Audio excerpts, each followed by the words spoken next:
안녕하십니까. 자, 오늘은 17페이지 중개사무소의 개설 등록입니다. 요약집 17페이지. 자, 이 등록 파트로 들어왔는데요. 여기는 출제 비중이 일단 두 문제 비중입니다. 등록 기준하고 결격사유 이걸 주로 출제하고 있고요. 자, 우리는 근데 이제 고득점 과목이기 때문에 등록의 절차라든가 또는 등록 위반에 대한 사항, 무등록 중개업, 이중등록, 이중소, 제재에 관한 사항도 정리를 해야 될 것 같습니다. 자, 그러면 뭐 등록에 대한 부분은 여러분들이 어렵지 않게 맞춥니다. 자, 그러면 교재 17페이지 그 맨 위에 색깔 칠해진 부분에 있거든요.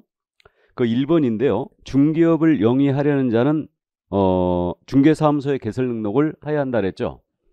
그래서 이게 우리 법 구조이랑 조문이거든요. 중개업을 영위하고자 하는 자는 이 법에 따른 개설 등록을 해야 된다. 그래서 중개업을 할 때는 등록을 필요로 하는 겁니다. 그러면 중개업이 아니라면 등록할 필요가 없다는 얘기죠. 그러면 컨설팅이나 분양대행입니다. 이 컨설팅이나 분양대행은 중개업이 아니죠. 그러니까 등록할 필요가 없다는 얘기예요. 그래서 컨설팅만 목적으로 한다. 그러면 이때는 등록할 필요가 없어요.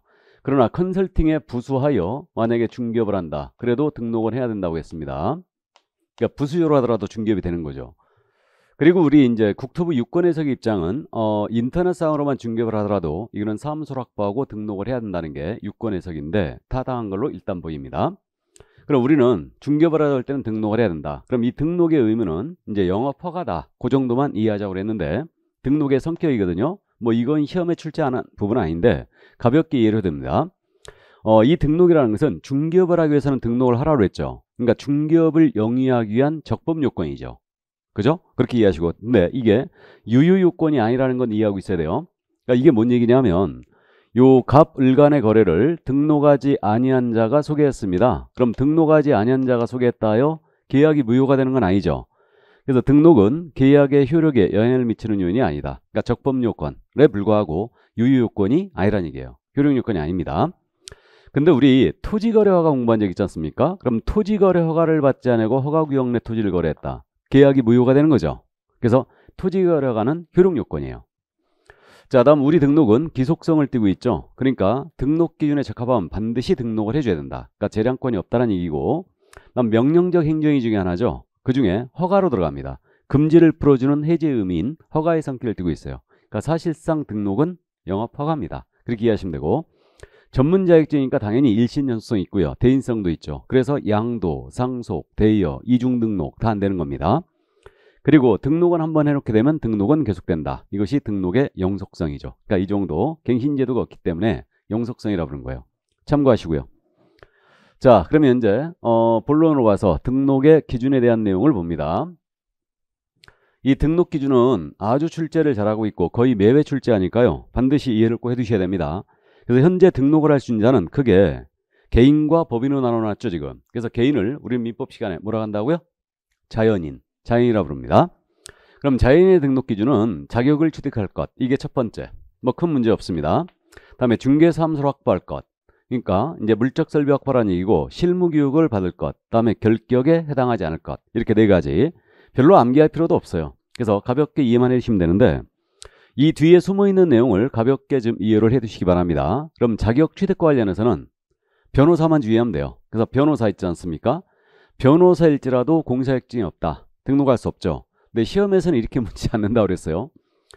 변호사는 중개사무소의 개설 등록 기준을 적용받지 않는다. OX? X. 변호사일지라도 등록 기준을 적용받는다는 얘기죠. 그러니까 자격증 있어야 된다는 얘기예요. 그러니까 그렇게 비틀어내니까 그렇게 이해를 하고 있어야 됩니다. 변호사도 등록 기준을 적용받는다. 그죠? 그러니까 이것만 주의하면 되고, 야, 이 중개사무소 확보해야 되는데 이 사무소에 대한 기준 이제 우리가 감 잡고 있거든요. 그럼 사무소는 건축물 대장에 기재가 된 건물을 확보해야 돼요. 다음에 소유, 전세, 임대차, 사용대차의 방법으로 사용권을 확보해야 됩니다. 그죠? 임대차로 하든 이렇게 소유권을 확보하든 그래서 사용권이 꼭 있어야 되고, 다만 건축물 대장에 기재가 안 돼 있을지라도 준공이 떨어진 건물에는 예외적으로 설치할 수 있죠. 알고 있고요. 그럼 우리가 시험에서 이 부분 제일 잘 묻는 게 그겁니다. 면적을 제한하는 규정은 존재한다, 안 한다? 안 한다. 다음에 가설 건축물에 설치할 수 있다, 없다? 없다. 이제 감 잡고 있죠? 가설 건축물에 설치할 수 없습니다. 무허가 불법 건축물 당연히 안 되고요. 다음에 이 중개사무소는 그겁니다. 중개사무소는 우리 건축법에서 제1종 근생, 제2종 근린생활을 설치할 수 있고 다음에 업무시설에도 설치할 수 있다고 지금 해석하고 있는데 그거는 타당한 걸로 보입니다. 그러니까 사무소에 대한 기준 다시 공부하거든요. 그럼 이 정도 이해만 해주시고요. 자, 그 다음에 이제 실무교육을 받아야 돼요. 그럼 이제 교육제도도 우리가 다시 공부하는데 실무교육은 언제까지 받아야 됩니까? 등록 신청 전 1년이죠. 등록 신청 전 1년 내 실무교육을 있어야 되고 다만 중개업을 영위하다가 폐업 신고해버립니다. 1년 내 재등록을 하는 거예요. 다시 받을 필요가 있다 없다? 없는 거죠. 그래서 이제 등록 신청 전 1년 내 미리 이수한다. 현재 실무교육 시간은 이제 28시간 이상 32시간 이하이고 그 다음에 28시간을 실질적으로 하고 있다고 그랬습니다. 교육비는 13만 원. 시도의사의 권한이고 협회에서 위탁 시행을 하고 있죠. 그러니까 가볍게 이해만 해주시고요. 이 결격 사유는 다시 우리가 자세히 들여다보죠. 그러니까 이제 개인의 등록 기준 크게 문제가 안 됩니다. 이 정도만 이해해 두시고. 자, 그럼 문제는 법인이에요. 그럼 이제 법인의 등록 기준입니다. 자, 그래서 이제 법인의 등록 기준은 지금 우리 교재 17조 법인이라고 되어 있습니다. 그럼 법인이 등록을 하기 위해서는요. 개인과 큰 틀에선 차이가 없죠. 근데 법인이기 때문에 갖춰야 될 기본 요건이 있다고 했어요. 그래서 그것이 바로 이 요게 바로 이제 개인의 경우 자격 취득에 해당하는 사항이 있죠. 요거와 이제 버금가는 요건이죠. 나머지 뭐 개인과 똑같다고 보시면 됩니다. 그래서 이제 법인이기 때문에 갖춰야 될 기본 요건, 요것을 우리는 정확하게 이제 이해를 해 두셔야 됩니다. 그래서 이거는 정확하게 얘기하면요. 중개법인의 등록 기준이에요. 그러니까 특수법인이 있지 않습니까? 특수법인은 이 등록 기준을 적용하지 않죠. 기억나십니까? 자, 그럼 이제 법인으로 등록을 한다. 그럼 법인은 법정 업무만 영위할 목적으로 일단 설립돼야 됩니다. 그러니까 법인이 할 수 있는 업무가 정해졌죠. 그래서 그 법정 업무만 영위할 목적으로 설립이 돼야 되고 자본금은 얼마 이상? 5천만 원 이상이 되죠. 그리고 조직은 상법상 회사이거나 협동조합 기본법에 따른 협동조합이어야 됩니다. 단 주의할 점이 사회적 협동조합은 제외하고 있죠. 이렇게 되고 있고 법인의 대표자는 공인인증서야 됩니다. 대표자가 공인인증사이면 등록 안 되고요. 다음에 대표자를 제외한다, 포함한다? 제외한다. 조심해야 됩니다. 포함 아니에요. 대표자를 빼고 그 법인의 임원 또는 사원인자의 3분의 1이죠. 3분의 1 이상은 공인인증서야 된다. 그러니까 3명 중에 1명은 공인인증서야 된다. 이렇게 이야기했습니다. 그래서 이게 법인이 갖춰야 될 기본 요건이고요. 건축물 대장이 기재된 건물에 중개사무소 확보하셔야 되죠. 다만 대장 기재가 안 돼 있을지라도 준공이 떨어진 건물에는 되고요. 사용권을 꼭 확보해야 되고 자, 그 다음에 실무교육을 받는데 법인은 실무교육을 누가 받아야 됩니까? 대표자, 임원, 사원 전체가 받아야 되죠. 그래서 임원, 사원 전체가 실무교육 이수해야 되고 임원, 사원 전체가 결격에 해당이 안 돼 있어야 됩니다. 물론 법인도 결격에 해당이 안 돼 있어야 되죠.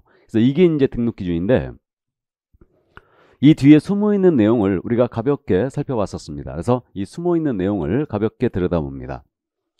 자, 그러면 이제 이 숨어있는 내용에 대한 부분이 이제 교재 18쪽으로 넘어가는 겁니다. 18쪽. 거기 맨 위에 이제 그 상법상 회사, 뭐 임원, 이렇게 해갖고 진한 글씨로 지금 설명이 되어 있습니다. 그 부분인데 우리 법인은 법정 업무만 영위할 목적으로 설립돼야 되죠. 그러니까 법인은 중개업 외에 6가지 업무만 다룰 수 있다. 이 6가지 업무를 소위 법인의 겸업이라고 했고 이 법인은 이 겸업을 꼭 해야 된다고요? 안 해도 된다고요? 안 해도 된다고 그랬죠. 그래서 할 수 있는 업무입니다. 근데 중개업은 필수 목적 사업으로 들어가 있어야 돼요. 그래서 우리가 이걸 두음자 따서 이제 암기를 들어가고 있죠. 이렇게 하고 있는데 관상차분경입니다. 주택상가관리대행이고요. 부동산 이용개발 상담할 수 있고 기업공사를 대상으로 한 중개업의 경영기법 제공할 수 있죠. 다음에 주택상가 분양대행 할 수 있고 경공면무 할 수 있고 주거이전을 부수는 용역의 알선을 할 수 있죠. 그럼 이 내용은 우리가 다시 이제 다음 주에 자세히 공부하겠죠. 그러니까 오늘 이 시간에는 법인이 할 수 있는 업무가 토탈 7가지 뿐이라는 거죠. 그럼 만약에 등록 신청 들어온 법인이 목적 사업에 부동산 개발업이 들어가 있어요. 등록을 할 수 있다 없다? 없는 거죠. 그죠? 여기 없으니까. 이해되십니까? 또 토지 분양 대행을 목적으로 한다. 그럼 등록할 수 없죠. 그래서 이 7가지 외의 것이 들어가 있으면 등록을 수리하지 않는다. 그런데 이 6가지 업무를 꼭 해야 되는 건 아니잖아요. 그러니까 중개업만 영위할 목적으로 설립되어 있다. 그러면 이때 등록할 수 있죠. 그러니까 등록이 가능합니다. 6가지를 꼭 해야 되는 건 아니니까요. 그러나 이제 중개업 외에 개발업이 들어가 있다. 등록을 안 받아준다는 얘기죠. 이게 법정 업무예요. 이해하셨죠? 가볍게 이해만 해두시고요. 자, 그 다음에 이제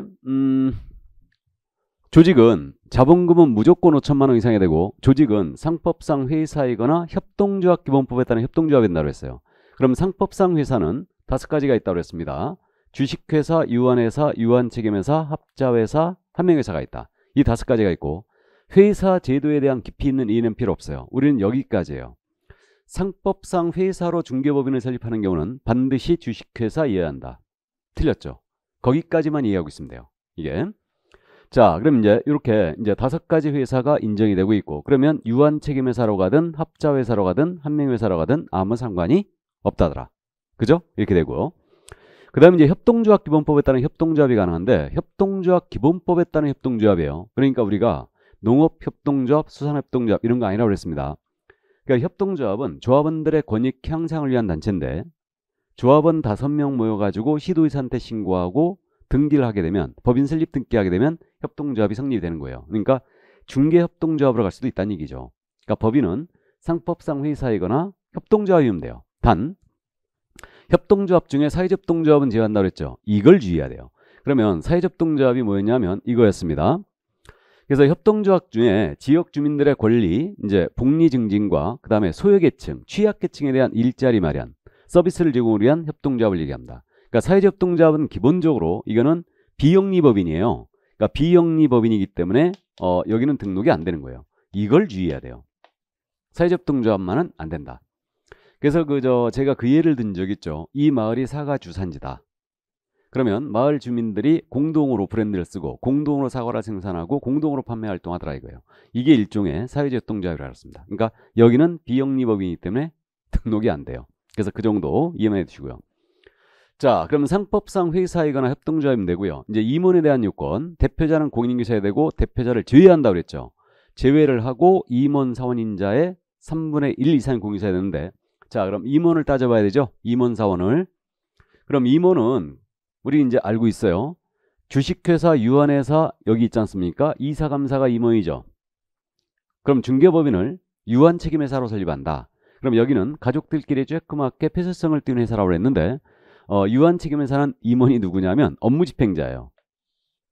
그래서 이사 대신 업무집행자를 둔다. 상법이 이렇게 돼 있거든요. 그래서 임원이 업무집행자입니다. 이렇게 되고요. 그다음에 여기 협동조합 있죠. 협동조합도 임원이 이사, 감사예요. 그래서 이제 이들이 누군지는 우리가 금방 알아봅니다. 그래서 임원이란 자는 이사, 감사, 업무집행자, 이사 이렇게 협동조합도 이사, 감사가 되는 거예요. 그럼 사원이란 표현이 우리 법에 등장했는데 지난주에 잠깐 언급했습니다. 사원이란 표현은 직원을 얘기하는 게 아니라 그랬죠. 직원을 얘기하는 게 아니고 합자나 한명회사가 있는데 이 합자나 한명회사는 무한책임사원이란 분이 있어요. 그럼 이 사원이란 표현은 이 회사의 투자자를 얘기한다고 했고 이 투자자인 자가 회사 채무에 대해 개인재산 가지고도 끝까지 책임을 지는 거예요. 이 자가 바로 무한책임사원이라고 했죠. 그래서 이들로 구성된 회사, 요들로 구성된 회사가 바로 한명회사인데 여기 합자회사는 무한책임사원과 유한책임사원이 합작된 회사죠. 그래서 합자회사라 부르는데 그래서 우리 법이 얘기하는 무한책임사원, 사원은 무한책임사원을 얘기해요. 합자나 한명회사예요. 왜 그러냐면요. 상법에 무한책임사원은 회사 업무집행의 권리와 의무가 있다 그랬거든요. 그러니까 이자가 주식회사의 이사와 동격인 자예요. 그래서 이 무한책임사원은 회사 업무집행 권한이 있고 이건 의무이기도 해요. 그리고 이사들처럼 모두 법인 등기부에 등기되고 있습니다. 이거. 자, 그래서 이제 결론 그겁니다. 우리 법이 얘기하는 사원이란 표현은 합자나 한명회사의 무한책임사원이다. 이 얘기입니다. 그럼 이 얘기죠. 이들의 3분의 1 이상이 공인인계셔야 됩니다. 3명 중에 1명은 공인인계한다. 이렇게 이제 기억하는데 그럼 이 얘기죠. 유한책임회사로 중개법인 설립하잖아요. 그럼 대표자 빼고요. 업무집행자의 3분의 1 이상이 공인인계해야 돼요. 또 여기 합자회사로 중개법인 설립하잖아요. 그러면 대표자 빼고요. 무한책임사원인자의 3분의 1 이상은 공인인계해야 된다는 얘기입니다. 맞죠? 그러니까 3명 중에 1명은 공인인계해야 된다. 그럼 나머지 2명은 공인인계사 아니어도 된다는 얘기죠. 3명이라면. 이 얘기예요. 이거는 투자자를 받아도 좋다. 이 얘기죠. 감 잡혔어요? 자, 그래서 이제 임원이란 자 이렇게만 이해를 해 두시고요. 자, 그러면 이제 임원에 대한 요건을 다 봤는데, 그러면 만약에 대표자 빼고요, 이 법인의 임원이 4명이 있다. 그럼 이 중에 최소한 공인중개사 몇 명이어야 돼요? 4명이라면 2명은 있어야 되죠. 사람을 쪼갤 수 없으니까. 맞죠? 6명이라면 2명은 있어야 되죠. 7명이라면 3명은 있어야 됩니다. 감 잡혔죠? 그러니까 이제 이 정도 이해해 주시고. 그러면 이게 이제 법인의 등록 기준에서 기본에 해당하는 그 요건이었습니다. 그러면 이들 전부 다 실무교육 받아야 되죠?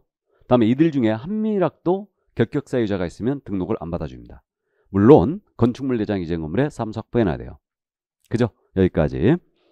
자, 그래서 지금 설명드린 내용이 그 18페이지에 지금 색깔 채진 부분, 상법상 회사와 임원사원, 그 다음에 협동조합에 대한 내용을 전부 다 설명을 드렸습니다. 이 정도. 거기 뭐 최소 임원수 이런 것들은요, 그냥 요즘 내지 않습니다. 그러니까 최소 임원수에 대해서는 15회 추가 때 딱 한번 물어봤거든요. 그러니까 이거는 크게 신경 쓸 필요가 없고, 나중에 이제 문제풀이 과정에서 한번 제가 언급할 기회가 있을 겁니다. 자, 그러면 그 정도만 이해하시고요. 그 밑에 이제 특수법인이 등장하고 있죠. 그럼 특수법인에 대한 내용을 보는데, 이 법인은 크게 두 가지가 있다고 했지 않습니까? 하나는 순수 중개법인이 있어요. 이 순수 중개법인은 우리 법이 정해준 요건을 그대로 맞추어 등록한 법인이죠. 이게 순수 중개법인이고, 또 하나가 특수법인이라는 자가 있다고 그랬는데, 이 특수법인은 우리가 강학상 쓰는 표현이에요. 현재 공사법에는 특수법인이 다른 법률에 의하여 중개업을 할 수 있는 법인, 이렇게 돼 있어요. 그래서 시험에서는 이렇게 물으니까 반드시 다른 법률에 따라 중개업을 할 수 있는 법인, 이렇게 이해하고 있어야 됩니다. 자, 그럼 이제 특수법인, 이들은 우리 법이 아닌 다른 법에서 중개업을 허용했는데, 특수법인의 종류는 4가지가 있습니다. 그래서 그 4가지가 일단 지역협동조합이 있고요, 산림조합이 있습니다. 산림조합은 중앙에도 특수법인이에요. 근데 농협동조합 중앙에는 특수법인이 아닙니다. 지역협동 농협동조합만 이거 특수법인이에요. 이게 단위농협이라고 그랬죠. 그 다음에 이제 산업단지관리기관이 있고 한국자산관리공사가 있어요. 캠코. 그래서 이 4개는 중개업을 할 수 있습니다. 그래서 얘네들이 중개업에 허용된 게 우리 공인사법이 허용한 게 아니고 얘네 설립근거법에서 직접 허용했다. 그러니까 고유목적 사업을 하다 보니까 중개업이 필요해서 허용을 했다고 그랬습니다. 이게. 그럼 이들의 중개업 내용이 어떻게 되냐면, 지역농협은 농지만 중개할 수 있어요. 다음에 산림조합은 임목이나 임야만 중개할 수 있고, 산업단지관리관은 산업단지 내에 소재한 공장용지나 공장건축물만 중개할 수 있고, 한국자산관리공사는 비업무용 공매를 많이 하고 있죠. 그러니까 비업무용 부동산에 대한 중개를 할 수가 있죠. 그럼 결국은 특수법인이 중개업을 할 수 있지만 중개대상물 전체를 제한 없이 중개할 수 있는 건 아니네요. 물건이 정해져 있는 거죠. 기본적으로 이해만 해두시고. 그럼 이들도 중개업을 할 때 등록을 해야 되느냐, 이 문제가 있는데, 등록을 안 해도 되는 특수법인이 더 많아요. 그래서 유일하게 등록을 요구하는 게 한국자산관리공사뿐입니다. 그럼 나머지 3개의 법인은 등록을 요구하지 않아요. 왜 그랬냐면 얘네 설립근거법에서 직접 등록 필요 없다 규정을 뒀거든요. 얘네들은. 근데 자산관리공사는 그런 규정이 없어요. 그러니까 얘는 등록을 해야 될 사태가 벌어진 거예요. 자, 그러면 이제 그 정도로 이해해 두시고, 그럼 자산관리공사는 법인이 맞잖아요. 그럼 등록을 얘는 해야지만 중개업을 할 수 있는데, 자산관리공사는 등록을 할 때 법인의 등록 기준 우리가 방금 전에 봤는데, 이걸 맞추러 간다면 등록할 수 있다는 얘기입니까? 없다는 얘기입니까? 없다는 얘기죠. 그래서 이제 우리 법에 여기서부터 규정을 둔 거예요. 그래서 그 진하게 써 있지 않습니까? 지금 교재. 이 3가지가 바로 우리가 꼭 알아야 될 점이에요. 이 3가지가 우리 법에 명문의 규정이 있는 거고, 특히 그래서 이제 명문의 규정이 지역 농협밖에 없거든요. 우리. 그러니까 시험에서는 지역 농협에는 아예 묻지도 않습니다.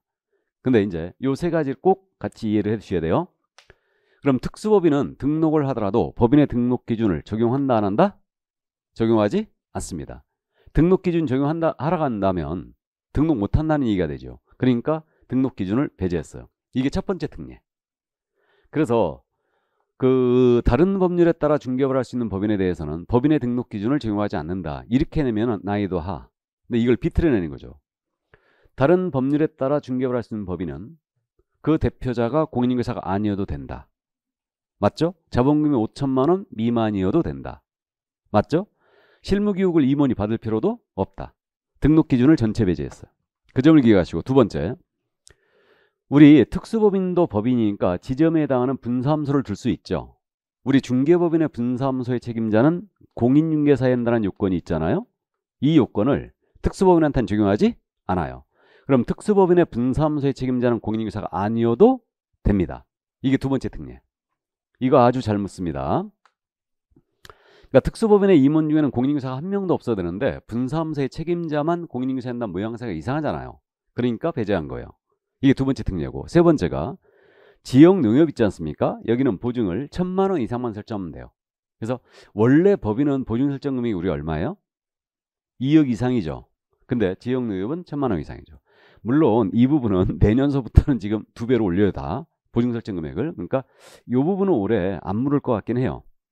개정된 사항을 우리 시험에서 물어보면 안 되지 않습니까? 근데 현재 내년에 시행이기 때문에 일단은 이해만 해둡니다. 지역 농협은 1,000만 원 이상이면 된다. 현재. 그래서 이제 이 정도. 왜 봐줬는지는 저도 모른다고 그랬죠? 나머지는 해석상 문제니까요. 그냥 참고사항이에요. 이거는. 그래서 이제 이 정도만 감 잡아두시고요.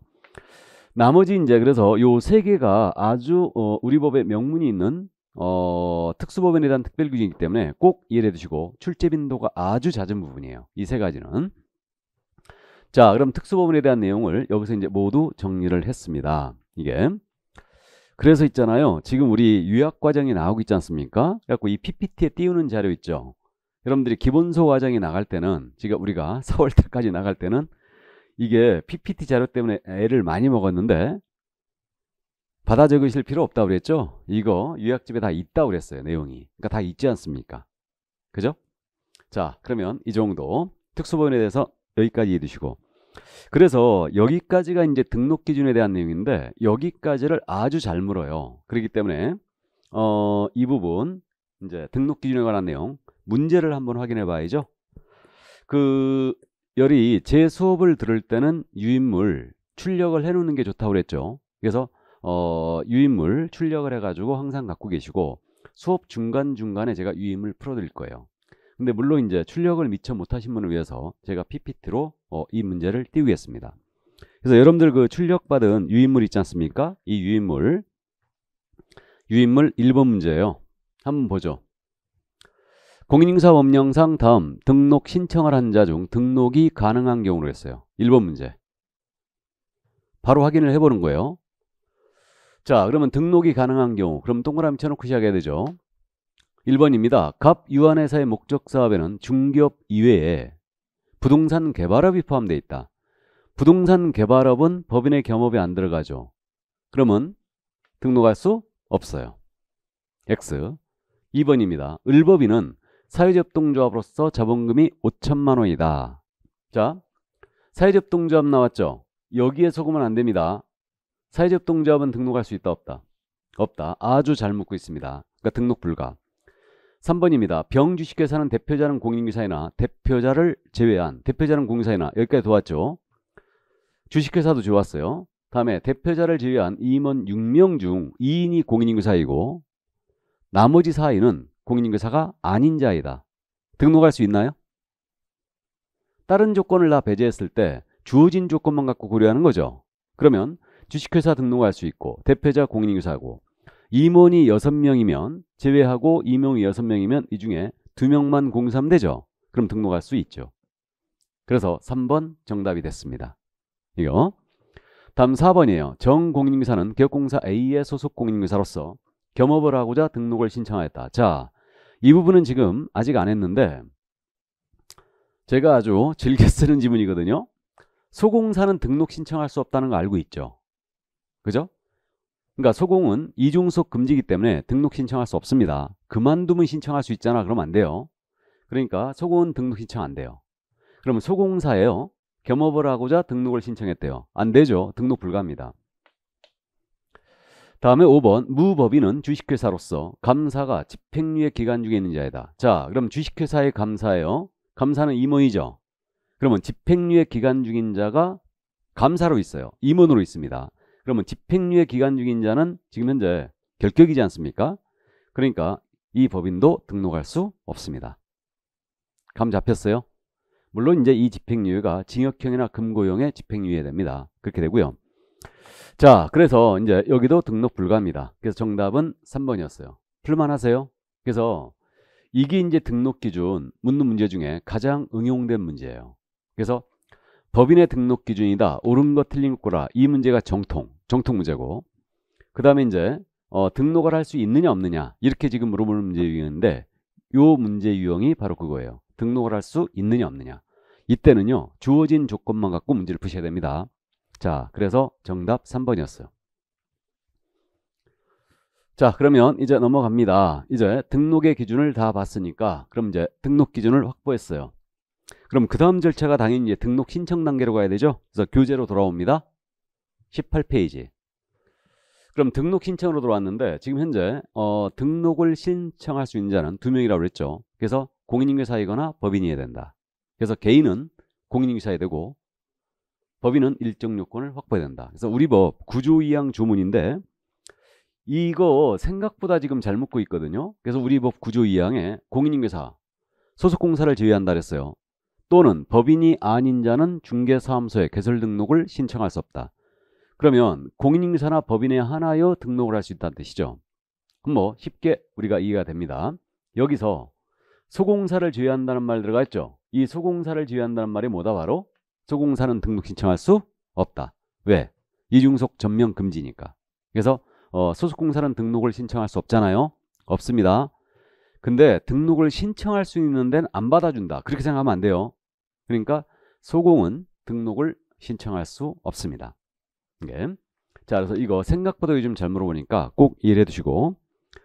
자, 그러면 외국인은 당연히 등록 신청할 수 있죠. 자격증이 있다면 외국인도 당연히 등록 신청할 수 있습니다. 그럼 이제 19페이지로 넘어갑니다. 그럼 관할이 어디냐? 이 문제가 있죠. 관할은 중개사무소 소재지 관할 시군구청장이죠. 그래서 중개사무소 소재지다. 신청을 하는 공인인증사의 주소지가 절대 아니죠. 그래서 이 등록관청은 이 자를 우리는 뭐라 부릅니까? 바로 등록관청이라고 부르고 있는 거죠. 그러니까 등록관청은 중개사무소 소재지 관할 시군구청장이다. 이 자를 우리는 등록관청이라고 부르고 있고 주소지가 절대 아니죠. 그러니까 우리 과목에서 신청인의 주소지란 말이 때문에 이 지문 무조건 틀렸어요. 끝까지 한 번도 안 나옵니다. 잘. 그래서 이제 그 정도만 이해하시고요.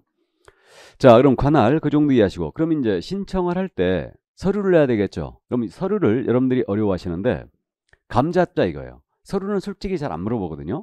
그럼 이제 감을 잡는데 중개사무소 개설록 신청서에다가 등록 기준을 증명하는 서류를 첨부해야 되지 않겠습니까? 그죠? 그러면 먼저 공인인증사 자격을 취득하라고 그랬잖아요. 이게 개인의 기본 첫 번째. 그죠? 그러면 자격증사본을 내느냐? 내지 않습니다. 그래서 자격증사본은 내지 않는다. 이거는 직접 다 확인 들어가요. 그러니까 내지 않아요. 그럼 법인이다. 법인은 기본적으로 법정 업무만 영위할 목적으로 쓰는 자본금 5천만 원 이상해야 되고 대표자가 누군지 임원사원이 누군지 나와야 되죠. 이게 법인 등기상 증명서가 있죠. 그러면 법인 등기상 증명서도 직접 다 확인 들어가요. 그러니까 내지 않습니다. 이게. 그리고 당연히 건축물 대장도 직접 다 확인해요. 그러니까 내지 않습니다. 우리 과목에서요. 법인 등기상 증명서는 끝까지 가더라도 단 한 번도 내는 경우가 없어요. 그러니까 직접 다 확인한다. 그래서 안 내는 것들 감 잡고요. 자, 그 다음에 이제 건축물 대장이제 건물에 사무소 확보라고 했죠. 그럼 사무소 확보 증명서로 들어와야 돼요. 임대차 계약서 들어와야 됩니다. 만약에 대장 기재가 안 된 건물이었잖아요. 그럼 대장 기재가 왜 지연되는가? 지연되는 사유서까지 첨부해야 돼요. 이거 첨부해 주고요. 그러니까 대장 기재가 지연되는 사유서 첨부를 해줘야 됩니다. 이렇게 돼 있고요. 그 다음에 이제 교육받으라고 했죠. 그럼 실무교육 수료증 사본 내야 됩니다. 이게 원칙이죠. 다만 실무교육 수료증 사본에 대해서는 실무교육을 위탁받은 기관이 전자적 방법으로 확인 가능하도록 조치를 해놨어요. 그럼 이때는 제출을 안 하죠. 그죠? 그래서 이건 이제 협회가 직접 등록한청 열어볼 수 있도록 조치를 해놨다. 그러면 실무교육 수료증 사본을 내지 않습니다. 이게 되고 그 다음에 이제 결격에 해당하지 않아야 된다고 했죠. 그러니까 이제 결격에 해당하지 아니함을 증명서류. 그럼 결격이라는 게 미성년이라든가 전과 아닙니까? 그러니까 이거는 등록관청이 가족관계 등록지에 직접 확인 들어가요. 그러니까 내국인의 경우는 결격에 해당하지 아니함을 증명서를 내지 않는다. 근데 이거 확인이 안 되는 자는 내야 된다고 그랬죠. 그 자가 누구? 바로 외국인이었죠. 그러니까 외국인은 결격에 해당하지 아니함을 증명서를 내야 됩니다. 기억나십니까? 그럼 외국인은 결격에 해당하지 아니함을 증명서를 뭘 내야 되느냐? 이 문제인데. 그래서 거기 그저 5번에 지금 정리가 돼 있는데 그 나라 정부가 발행하는 확인서, 그 나라 정부가 발행하는 확인서를 내거나 아니면 이자가 우리나라 공직인 앞에서 진술한다고 그랬죠. 나는 대한민국 공사법에 결격에 당하지 않는다. 진술을 하고 이 진술서 거짓말했을 수 있잖아요. 그러니까 그 나라에 있는 우리나라 영사관 가서 확인 도장 찍어야 되죠. 영사가 대한민국 영사가 확인한 서류 이걸 내거나 아니면 외국 공문서에 대한 인증의 요구를 폐지하는 협약이 있다고 그랬죠. 이 협약 국제조약인데 여기에 가입된 국가의 국민은 아포스티유 확인을 내도 된다고 그랬죠. 그래서 이거는 이제 아포스티유를 거기 그 나라에서 받아오면요. 우리나라에서 이게 공문서로 수요력이 발생한다고 그랬어요. 그러니까 아포스티유 확인서를 내도 된다. 이렇게. 그리고 외국 법인은요. 국내 영업소 증명서를 같이 내야 됩니다. 외국 법인은. 이거는 그래서 페이퍼 컴퍼니를 막기 위해서. 그래서 여기까지가 바로 등록 기준 서류예요. 근데 등록 기준은 없는 서류 한 가지 내야 되죠. 그게 뭐예요? 바로 여권용 사진. 그래서 3.5, 4.5 사이즈, 3.5 곱하기 4.5 사이즈 사진, 여권용 사진 한 장 내셔야 됩니다. 이 사진은 왜 난다고 그랬어요? 이 사진을 내는 이유는 등록증에 나중에 붙여주는 거죠. 그래서 이 여권용 사진을 한 장 내셔야 됩니다. 그러니까 여러분들이요, 요 서류를 좀 어려워하시거든요. 그러니까 이제 암기를 해야 되느냐? 암기할 필요 없습니다. 등록 기준을 암기해 줘야 되고 등록 기준을 증명하는 서류를 첨부하는 거다. 그렇게 이해하면 돼요. 그래서 그렇게 이해해 두시고요. 자, 그럼 이제 서류 이 정도 이해하시고 그 등록 신청할 때 수수료 내겠죠. 그래서 이제 통상적으로 27,000원 내외가 되고 있는데 그래서 등록 신청 수수료 내는데 이거는 지방자치단체 조례가 정하는 수료예요. 정확하게는 시군 자치구 조례가 정하는 수료죠. 그래서 등록 신청 수료를 내줘야 됩니다. 시군구 조례가 되겠죠. 그냥 그렇게 이해하면 돼요.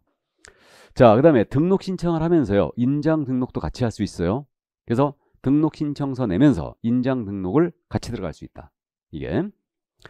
자, 그럼 거기까지 이해를 해 두시는데 요 내용이 지금 19페이지 그 색깔 칠해진 중간에 색깔 칠해진 부분이 있죠. 이거. 거기 색깔 칠해진 부분을 보면 1번 등록관청은 공인인사자격증을 발급한 시도의사에게 개설 등록을 하려는 자의 공사 자격 확인을 요청해야 된다. 그래서 자격증 사업은 안 된다고 그랬고 그 다음에 2번은 법인등기사항 증명서와 건축물 대장은 등록관청이 직접 확인 들어가죠. 그러니까 이거 안 낸다고 그랬고요. 다음에 보증관계증서는 제출 서류 아니죠. 그러니까 등록 신청할 때요. 보증서는 내고 싶어도 못 내요. 이거. 보증서는요. 등록번호가 있어야 끊을 수 있어요. 그러니까 이건 내는 서류가 아닙니다. 당연한 얘기고. 그 다음에 이제 4번은 등록 신청과 함께 인장 등록할 수 있다고 돼 있죠. 그러니까 등록 신청할 때 인장도 함께 할 수 있습니다. 이 정도. 자, 그러면 이제 이 정도 등록 신청 관련된 내용을 이제 살펴봤는데 그 19페이지 맨 밑에 종별 변경이란 말 나와 있죠. 뭐 이 종별 변경도 자주 묻는 건 아닌데 개공의 종류를 바꾸는 게 종별 변경이에요. 그러면 그 종류를 바꾸는 게 종별 변경인데 공인인계사인 개공이 있고 법인인 개공이 있고 중개인이 계시잖아요. 부칙 기준에 의한 개공. 그래서 중개인이 계시는데 이들이 자리 바꾸면 하는 거다. 그래서 공인인계사인 개공이 법인인 개공으로 바꾸거나 법인의 대표자가 공인인계사인 개공으로 독립하거나 아니면 공인인계사인 개공에서 중개인으로 갈 수는 없는 거죠. 거꾸로 갈 수는 있다고 그랬어요. 공인인계사인 개공으로 중개인이 바꿉니다. 다음에 이분이 자격을 취득한 다음에 법인의 대표자라고 하는 거예요. 이것도 종별 변경으로 보입니다. 그러면 개공이 종별 변경을 할 때 어떻게 해야 되느냐 문제거든요. 이거는 원칙이 등록 신청서를 다시 내야 됩니다. 그럼 등록 신청을 다시 하라는 얘기인데 그러면 종전의 등록증 반납해야 됩니다. 그리고 등록 서류 다시 내야 되겠죠. 근데 이미 낸 서류 중 변동이 없는 서류는 제출을 생략할 수 있습니다. 그러나 종전의 등록증은 반드시 반납해야 돼요. 왜? 등록증의 종별이 바뀌잖아요. 그러니까 등록증을 원본을 반납하셔야 됩니다. 그러면 유일하게 이제 재교부 방식에 의한 종별 변경이 있어요. 그게 뭐냐? 바로 이 부분이에요.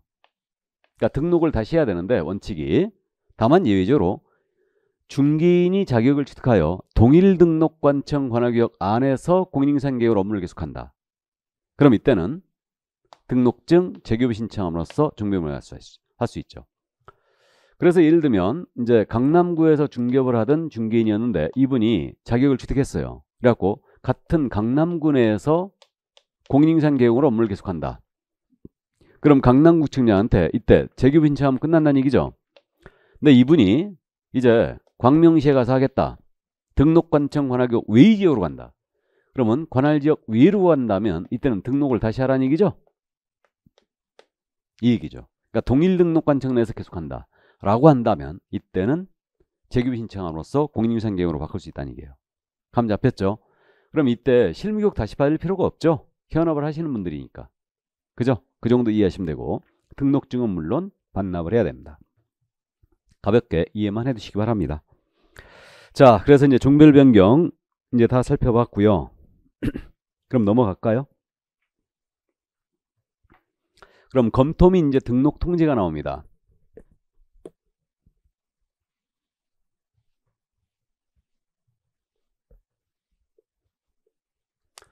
자, 그럼 이제 등록 신청 들어갔어요. 그럼 이에 대해 이제 검토하고 요건에 적합하면 등록을 통지하는데 그 등록이 됐지 않습니까? 그럼 이제 협회 통보가 지금 나오고 있는데 요거부터 먼저 보고 가죠. 교재 21쪽에 21쪽. 그럼 등록증이 나갔지 않습니까? 그럼 이제 협회 통보하게 돼 있는데 이 협회 통보사항 미리 여기서 한번 다 보고 갑니다. 그럼 등록사항 통보를 해주게 돼 있죠. 그래서 우리가 협회 통보사항은 등신으로 암기할 거예요. 여기다 A를 붙이시면 안 됩니다. 등신. 이걸 이제 기억하는데 등록사항과 신고사항은 협회 통보한다. 그럼 협회 통보는 등록관청이 다음 달 10일까지예요. 다음 달 10일이다. 10일 내가 아니에요. 다음 달 10일까지 협회 통보하는데 뭘 통보하게 되냐면 등록증이 나갔을 때. 그죠? 등록증이 나갔을 때 협회 통보하게 돼 있고 등록을 취소했을 때. 다음에 이제 업무정지 때렸을 때. 이게 이제 등록에 대한 정지가 업무정지 아니에요. 그러니까 등록사항이 등록증 여부, 등록 취소, 업무정지 됐을 때 이렇게 되고 그 다음에 이제 우리 법상 신고사항이 있죠. 다 협회 통보사항이라 감지하면 돼요. 분삼설치 신고, 중개사무소 이전 신고, 휴업신고, 폐업신고, 기간명의신고, 재개신고. 그 다음에 이제 고용신고, 고용의 종료신고. 모두 통보사항이다. 그래서 등신으로 암기해주세요. 그럼 여기서 거꾸로 있잖아요. 좀 이해를 좀 할 필요가 있는데 협회 통보는 등록관청이 하는 거 아니에요. 그러니까 시도지사가 하는 통보사항이 아니에요. 절대. 그래서 그 위에 지금 메모가 돼 있는데 자격 취소라든가 자격 정지사항은 협회 통보사항이 아니죠. 그리고 등록증 처음에 나갔을 때 통보하는 거예요. 등록증 재교부 신청했어요. 등록증 재교부 할 때는 통보사항 아닙니다. 맞죠? 이렇게 이제 단순 암기사항으로 암기해 주세요. 이거는. 자, 그럼 협회 통보사항을 먼저 살펴봤습니다. 그러니까 등록관청이 다음 달 10일까지 협회에다 알려준다. 이거 등록사항과 신고사항을. 그렇게 이해하시고. 자, 다시 돌아옵니다. 20페이지로 다시 들어와요. 그럼 이제 그 다음 절차가 검토하고 이제 등록 기준에 적합했다. 그럼 이제 등록증이 나가는데 이게 기속성이 있다고 그랬지 않습니까? 그러면 기속이란 말은 재량권이 없는 행위라고 그랬어요. 그럼 등록 신청 들어가면 이에 대해 이제 등록관청이 검토를 하겠죠. 그럼 이제 사무소 확보했는가, 서류는 제대로 갖췄는가, 자격증 땄는가 모두 이제 확인하죠. 그러니까 자격 발급 시도사에게 모두 확인 요청하고요. 결격 여부 신원조에 들어갑니다. 다음에 사무소가 확보됐는가 이거 모두 체크하죠. 다음에 실무교육 다 받았는가 이렇게 이제 다 체크합니다. 그러면 이제 등록은 기속성이 있다고 그랬는데 요런 사유가 없는 한 등록을 해줘야 돼요. 그럼 거기 기속성이란 말이 있잖아요. 지금 20페이지 이거 쉽게 이해가 되는데 공인인증사 또는 법인이 아닌 자가 등록 신청했다든가 등록 기준에 미달돼 있다든가 또는 결격 사유에 해당돼 있다 또는 기타 법 위반 사항이 있다. 이런 사항이 없어야지 등록을 이제 해주는 겁니다. 그러니까 이런 사유가 없다면 등록을 해 주어야 한다 이렇게 돼 있죠. 그러면 우리 법 또는 다른 법에 따른 제한에 위반돼 있다. 그러니까 대표적으로 다른 법에 따른 제한에 위반돼 있다. 그게 뭐냐면 세금 체납이에요. 그래갖고 말씀드린 적 있죠. 세금을 체납하게 되면은 체납자에 대해선 등록이나 면허를 거절할 수 있어요. 이게 이제 세법상 규정이 있기 때문에 이런 경우는 거절할 수 있죠. 그래서 우리가 실무적으로 등록 신청 들어가면 담당 부서가 지금 공간정보과, 그러니까 옛날에 지적과였죠. 그러니까 지적과가 담당 부서인데 여기서 이제 세무과 다녀오라고 그러죠. 세무과 가서 확인도장 찍어오라고. 실무적으로 등록 신청하면. 그러니까 세금 체납 사실 체크하는 거예요. 그래서 뭐 재산세를 깜빡했다. 그러면 그 자리에서 내버리면 된다고 그랬죠. 자, 그래서 이제 그런 사유가 없는 한 그럼 이제 등록을 해주는데 이때 요건에 적합했다. 그러면 공인인증사기업공사나 법인인기업공사로 구분하여 등록하고 중개인으로 등록할 수는 없는 거죠. 더 이상 이제 중개인은 탄생할 수 없으니까. 그러니까 공인중개사인 기업공사나 법인인 기업공사로 구분하여 등록하고 며칠? 7일이죠. 7일 내 서면으로 통지합니다. 이게 왜 서면으로 하게 됐냐? 아주 중요한 효과가 발생하죠. 개설 등록이 이제 된 거예요. 이때 개공이 된 겁니다. 근데 등록 통지만 됐지 등록증 아직 못 받았어요. 그러니까 업무 개시하면 안 되죠. 아직. 이게 다음 절차가 더 있다는 얘기예요. 자, 그럼 이제 며칠 내에 하라고요? 7일. 그래서 이제 우리가 7일 이제 이번 순환수부터 암기를 하면서 넘어가자고 그랬는데 7일짜리가 인자야 전등소등 아니에요. 인자야 7일까지 전등소등해라 이렇게 얘기하는데 인장의 변경 등록 7일이었어요. 자격증 취소하면 반납 7일이고 전속시 정보 공개 7일이죠. 다음에 이게 등록이겠죠. 등록 통지 이거죠 바로. 다음에 이제 공인인사 정책시민의 회의 소집 통지 7일 전까지 하게 돼 있고 이게 등록증 반납이죠. 7일 내에 하게 돼 있습니다. 취소하면. 그래서 이제 이렇게 반복할 거니까요. 받아들이기만 하시라고 그랬어요. 그러니까 자연스럽게 암기해 나가는 겁니다. 자, 그래서 이제 7일 내 등록을 통지한다. 여기까지. 그럼 이제 등록 통지가 됐거든요. 그럼 이제 개공이 된 거예요. 됐지만 이 다음 절차가 더 있죠. 그럼 그 다음 절차가 이제 우리가 보증 설정 들어가야 되죠. 그러면 이제 손해배상 책임을 보장하는 조치죠. 이게 보증이에요. 그럼 이제 보증을 설정할 신고 들어가는데 언제까지? 업무 개시 전. 다시 이제 공부하죠. 이거는. 다음에 지금 현재 이 설정 금액은 개인은 2억이고 개인은 1억이죠. 이거 잘못되어 있습니다. 그래서 이렇게 개정이 됐는데 요거 개인 1억이고요. 법인은 얼마? 2억 이상이죠. 그래서 개인은 1억 이상, 법인은 2억 이상 이렇게 되죠. 내년서부터는 2억 4억으로 바뀐다고 그랬죠. 이게. 그래서 개인 1억 이상, 법인 2억 이상 이렇게 이제 됐고요. 그러면 이제 요 사항을 보증을 이렇게 설정을 해요. 그래갖고 이제 증명서류 갖추어서 등록마침에 신고 들어가잖아요. 그럼 요 사항을 확인하고 이제서야 등록 들려요. 그러면 보증 설정 사항을 확인하고 등록증을 지첩시 교부합니다. 그럼 등록증 나갈 때는요. 중개사무소 개설 등록대장이 있다고 그랬죠. 그래서 이 개설 등록대장은 특별히 불가능한 사유가 없다면 전자관리하라고 그랬는데 이걸 제가 기업공사의 호적이라고 부른다고 그랬어요. 호적. 그래서 등록대장에 기재하고 등록증이 나갑니다. 이렇게. 그럼 등록증 받았으니까 잘 보는 곳에 걸어놓고 이제 중개 업무를 시작하면 돼요. 그죠? 그렇게 하면 되는데 뭐 실무적으로는 사업자 등록 세무서 가서 해야 되죠. 말씀드렸죠. 그래서 이제 그 정도 이해만 하시고 그러니까 등록증 교부할 때는요. 보증 설정 사항만 확인하고 지첩에 나가는 거예요. 이게 이렇게 되고요. 그 다음에 이제 등록증을 갖고 오다가 분실했다. 세탁기에 넣고 빨아버렸어요. 훼손했어요. 또는 기재사항이 바뀌었다. 그러니까 이제 기재사항 변경 재규비 신청의 대표적인 얘기가 뭐냐면 상호를 내가 호박으로 했는데 호박이 내 사주와 안 맞대요. 상호를. 그래갖고 딸기로 바꿨어요. 상호의 변경.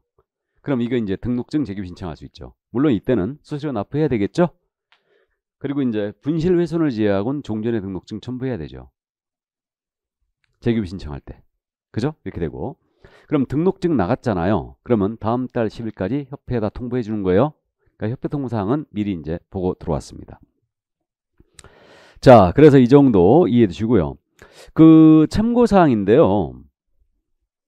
거기 그 20페이지에 협회 통보 바로 위에 별표 있죠. 별표. 그 플러스 표시로 돼 있죠. 플러스 표시로 돼 있는데 법인이 등록을 했거든요.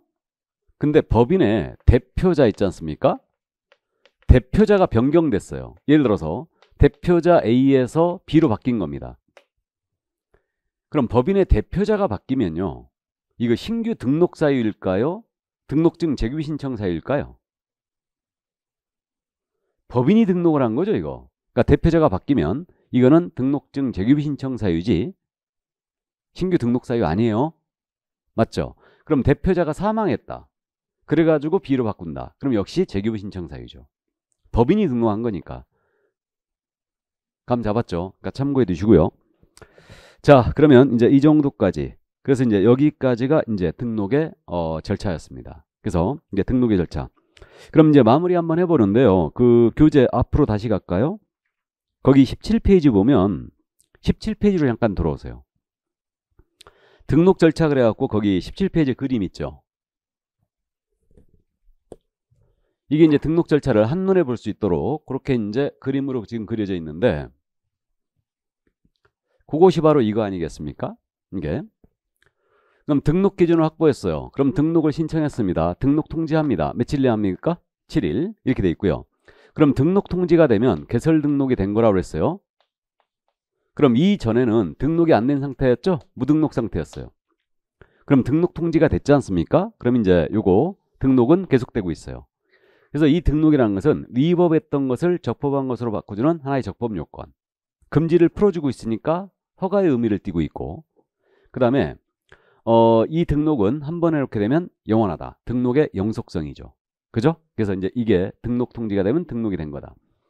자, 그럼 이제 등록 통지가 됐어요. 그럼 보증 설정하에 신고를 하면 등록증 교부한다고 그랬죠. 이 사항을 확인하고. 그러니까 등록증 교부 시에는 보증 설정 사항만 확인하고 지첩시 나갑니다. 이때 업무를 개시하게 되는데 이제 업무 개시 전에 할 일이 한 가지 더 있었죠. 뭐다? 인장 등록. 인장 등록도 해야 되는데 인장 등록은 언제부터 할 수 있어요? 등록 신청과 같이 할 수 있다. 그쵸? 이때 꼭 해야 되는 거 아니고 이때 안 했다면 업무를 개시하기 전까지만 인장 등록을 하면 돼요. 근데 이제 실무적으로 업무 개시했다면 여러분들은 이제 20일 내에 이제 사업자 등록을 하셔야 된다 그랬죠. 이게. 자, 그럼 이제 그 정도 이해해 두시고요. 그러면 이제 업무를 개시하기 위한 필요 충분 조건은 어떻게 되느냐? 업무를 개시하기 위한 필요 충분 요건은 보증을 설정하여 신고할 것, 등록증을 받아 개시를 할 것, 그다음에 인장도 등록해야 돼요. 이 세 가지 중에 단 한 가지라도 충족 못하면 업무를 개시해서는 안 됩니다. 맞죠? 그래서 이제 그 정도 이해해 두시고요. 자, 그러면 이제 이게 바로 등록의 절차였습니다. 그러니까 숫자 7일 정도만 주의해 주세요. 그러니까 등록의 절차는 솔직히 잘 안 물어봐요. 안 물어보는데 등록 기준이 중요하니까요. 그래서 이제 이 정도만 이제 감 잡아 두시고요. 자, 그러면 이제 그 우리 유인물에 나갔던 문제를 한번 봐야 될 것 같은데요. 그죠? 등록 절차를 다 봤으니까 2번 문제를 보겠습니다. 유인물이 없으신 분은 칠판 보시고 문제를 한번 풀어보죠. 개설 등록 관련한 설명이다. 옳은 것 그랬어요. 옳은 것. 1번 공인인사인 개업공사가 법인인 개업공사로 종별을 달리하여 업무를 계속하고자 하는 경우에는 등록 신청서를 다시 제출해야 한다. 맞죠? 공인인사인 개업공사에서 법인으로 바꾼다. 그럼 등록 신청서 다시 내야 되겠죠. 이때 등록증 꼭 첨부하게 돼 있고 실무기록은 다시 받을 필요가 없어요. 이미 낸 서류 중 변동이 없는 서류는 제출을 생략할 수 있죠. 그래서 등록을 다시 하는 게 대원칙이다. 그럼 맞았네요. 1번 정답이에요. 바로 우리가 시험에서 1번 정답 나오면 엄청 반갑죠? 자, 다음 2번 등록을 신청하는 자는 공인자격증사본을 신청서에 첨부해야 된다. 자격증사본 첨부하지 않는다고 했죠. 직접 확인한다고 그랬습니다. 3번 등록관청은 적법한 등록 신청에 대하여는 등록 신청일로부터 10일 내에 서면으로 등록을 통지해야 된다. 아주 전형적인 질문. 10일이 아니고 7일.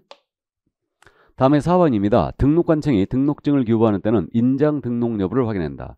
자, 이거는 지금 우리 등록증 교부할 때는 보증 설정 사항만 확인한다고 그랬죠.